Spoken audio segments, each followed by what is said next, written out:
Can room acoustics be fixed?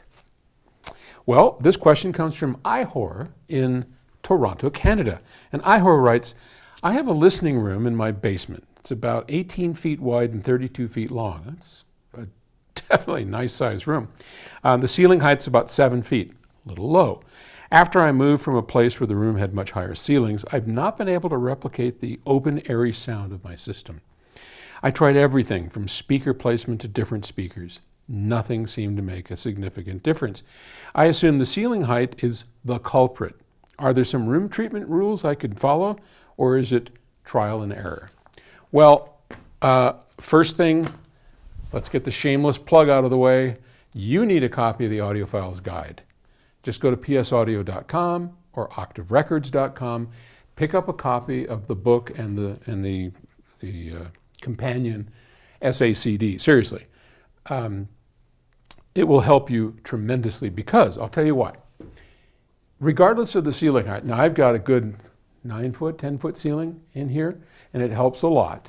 But even if I lowered this down, there is a point, and we talk about this in the book, there is a point where you will find that open, spacious sound that you're looking for.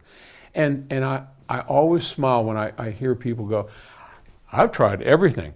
You know, it's the same that I always catch myself doing this when I've lost something.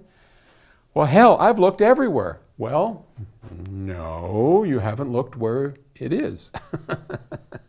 So anytime you find yourself saying, I've tried everything, well, clearly you haven't, and you know that because you wouldn't be asking me the question.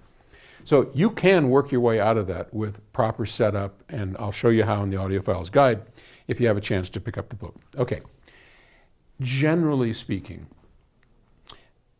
a low ceiling, and 7 feet's fairly low, is going to be a little problematic. So what could we do about that? If once you have your setup, and you go through the setup guide in the book, once you have all that in place, now what can you do?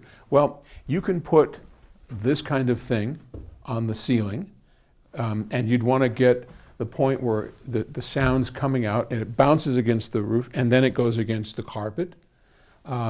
It may be, and this may be surprising, it may be over dead. I don't know what you've done, but sometimes if you have a hard floor and a hard lid, then it's probably a little too bright. Now we can put these kind of ab fusers, they're called. They're cheap. It's just, you can make your own. I mean, this is just a piece of plastic, and then there's some foam rubber behind there. And these are, what are they called? Gosh, well, can't remember. Anyway, whatever they're called.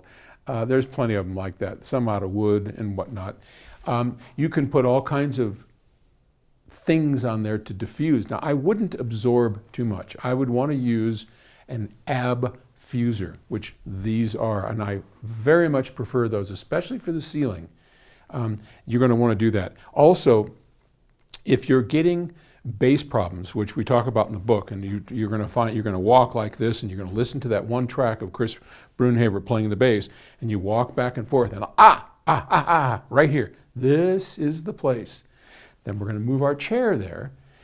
But if you're having problems in the bass regions, there is another product like these ab fusers that you'll see them, that it's like a wavy thing. You start looking around for diffusers, ab fusers, room treatment, and you'll find these wavy, curvy devices. Those can be great on the ceiling to break up those waves, and highly recommended. So